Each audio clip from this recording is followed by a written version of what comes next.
histórico: o temor dos efeitos econômicos do novo coronavírus e o fracasso de um acordo na OPEP, a Organização dos Países Exportadores de Petróleo, fizeram os preços da commodity, petróleo, despencarem. O preço do barril chegou a cair mais de 30% na abertura do mercado, a maior queda diária desde 1991, na Guerra do Golfo. Por trás disso, a decisão da Arábia Saudita de cortar o valor da venda do petróleo e do anúncio de que planeja aumentar a produção. Tudo porque os países que integram a OPEP tentaram um acordo para reduzir a produção do petróleo no mundo, já que a demanda está em queda por causa do novo coronavírus. Mas essa negociação fracassou. A Rússia não concordou com a ideia e a Arábia Saudita partiu para a guerra de preços. Para ajudar a gente a entender melhor isso e quais são as consequências daqui para frente para o Brasil e para o mundo, eu recebo aqui no estúdio o diretor do Centro Brasileiro de Infraestrutura, Adriano Pires. Adriano, te agradeço a participação. Um movimento completamente inesperado no fim da noite de domingo, né?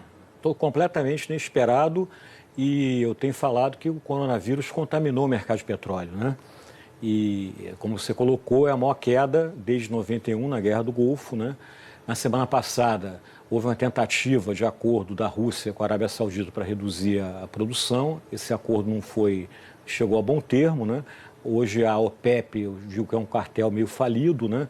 Porque ele representa apenas 42% da produção mundial e os países membros da OPEP têm situações socioeconômicas muito diferentes. A gente não pode comparar uma Venezuela com uma Arábia Saudita. Então, a Rússia não é a OPEP, mas de uns anos para cá ela é considerada uma aliada da OPEP porque a Rússia é um dos maiores produtores de óleo do mundo. Então, esse fim de semana, a Arábia Saudita resolveu partir sozinha, né? Então, a decisão não foi uma decisão da OPEP, foi uma decisão da Arábia Saudita e você teve essa queda aí brutal dos preços, chegando aí a $30. Tem banco, analista falando que pode chegar a $20. E a grande pergunta que a gente fica no ar, né, é quanto tempo vai durar esse ciclo de preço baixo?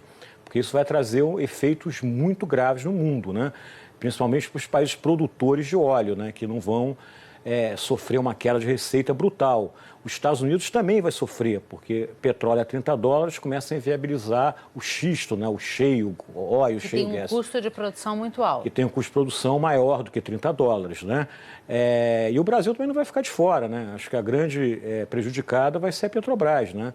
Então a Petrobras, vamos ver como ela vai reagir a essa situação de barril a $30. A gente estava vendo as imagens ali da reunião da OPEP e eu conversava mais cedo, Adriano, com o Maurício Bellinello, que é especialista em negociação de commodities, e ele me falava que o petróleo é a mãe das commodities, né? Ela é conhecida por ser a mãe das commodities porque, no final das contas, depende de tudo ali, tudo depende do petróleo. Isso. Ele não está tão mal visto no mercado assim, né? Ele, de fato, ainda tem força. Isso. E que o movimento nosso da Bolsa, quando você põe o Ibovespa em dólar, ele tem uma tendência a seguir exatamente o movimento do dólar. Então, o que a gente deve ver amanhã é, de fato, uma queda forte do Ibovespa seguindo esse movimento do dólar, né? Sem dúvida, você vai ver uma queda amanhã não só do Ibovespa, mas com todas as bolsas do mundo.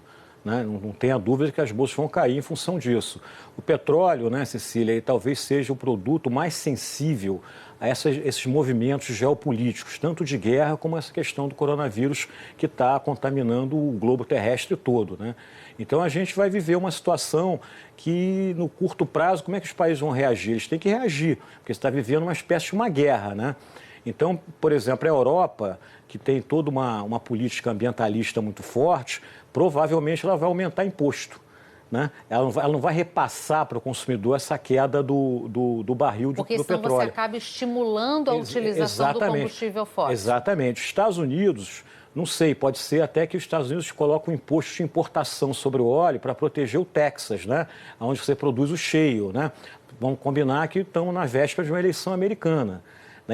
Essa queda também pode influenciar na eleição americana, dependendo, outra vez, da durabilidade. Essa queda vai durar 2 meses, 3, 6, 1 ano? Ninguém sabe, essa é a grande pergunta. Eu, particularmente, acho que não vai demorar tanto tempo, porque não interessa a ninguém esse preço a $30, né? A própria Arábia Saudita está perdendo muito dinheiro com isso. Ela fez recentemente um lançamento aí do mercado de ações da Saudi Aramco, né? A empresa petrolífera daquele país, e as ações estão caindo vertiginosamente. Só explicando explicando para o nosso assinante, teve um IPO, uma venda aí de cerca de 2%. Da maior empresa de petróleo, produtora de petróleo do mundo. Isso foi...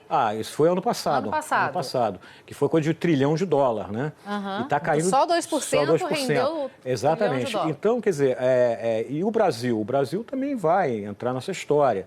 Né? E aí a pergunta que fica, talvez, do pessoal que está lá assistindo a gente, vai cair o preço da gasolina? Exatamente. Vai cair o preço do diesel? Olha só, pode cair, porque a petróleo a $30 e câmbio a quase 5, a Petrobras vai ter que reduzir o preço da gasolina. Agora, existe uma outra alternativa também. Aqui no Brasil a gente tem um imposto que chama CID, né? Que incide sobre gasolina e sobre diesel. Hoje, a CID na gasolina é 10 centavos o litro. No diesel é zero. A CID do diesel foi zerada lá naquela greve dos caminhoneiros. Uhum. Então, uma alternativa, ao invés da Petrobras reduzir o preço da gasolina do diesel, é você aumentar a CID, né? Que você não vai mexer na margem da Petrobras. Uhum. Né? E a CID também ela é uma espécie de um imposto ambiental, porque tem outra consequência para o Brasil.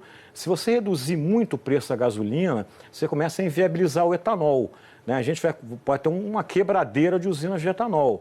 Então, a CID foi feita para esse tipo de momento. Um colchão de proteção. Um colchão de proteção, que ela foi criada por quê? Na hora que o barril fica muito barato e a inflação também fica muito baixa, como é o que a gente está vendo no Brasil, você aumenta a CID. Daqui a 2 meses, 3, 6, quando o petróleo voltar aos $60, que vai voltar, o petróleo vive de ciclos, aí você reduz a CID novamente. Né? Então, a situação realmente é uma situação que a gente vamos ver qual vai ser a reação dos países. Eu ainda tenho medo também de guerra, né? Porque não custa nada lá o presidente da Rússia jogar um drone na cabeça lá do Sheik da Arábia Saudita, entendeu? A gente tem vários momentos na indústria petróleo que aconteceu isso.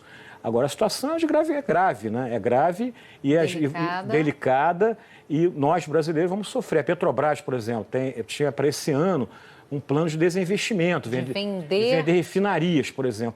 Pode ser, dependendo da durabilidade dessa crise, que esse plano seja revisto. Não só o plano da Petrobras, acho que os planos econômicos de todos os países vão ter que ser revistos.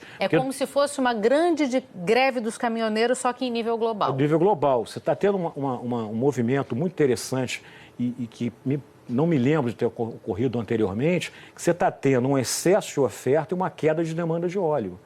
Né? Então, a gente já está prevendo, antes dessa confusão da Arábia Saudita com a Rússia, que esse ano, 2020, poderia repetir 2009. O que aconteceu em 2009? Foi a crise do subprime americano, onde o petróleo caiu muito de preço. Mas caiu durante um mês. Mês.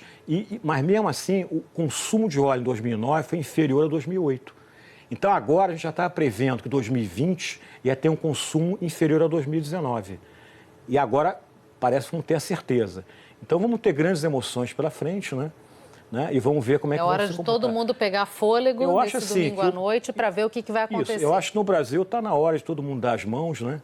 Para a gente superar essa crise. Vamos parar de brigar, né? Como a gente está vendo aí, né? E vamos se juntar e criar aí uma onda positiva, né?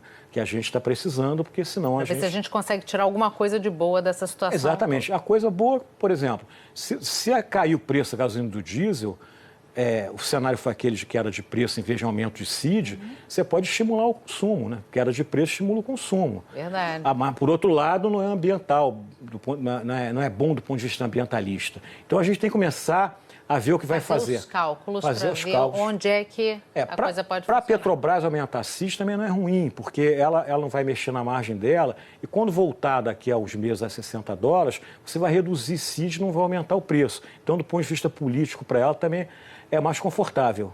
Adriano Pires, te agradeço muito pela participação e pelos seus esclarecimentos aqui nesse Jornal das 10 de domingo. Eu que te agradeço e estou sempre à sua disposição.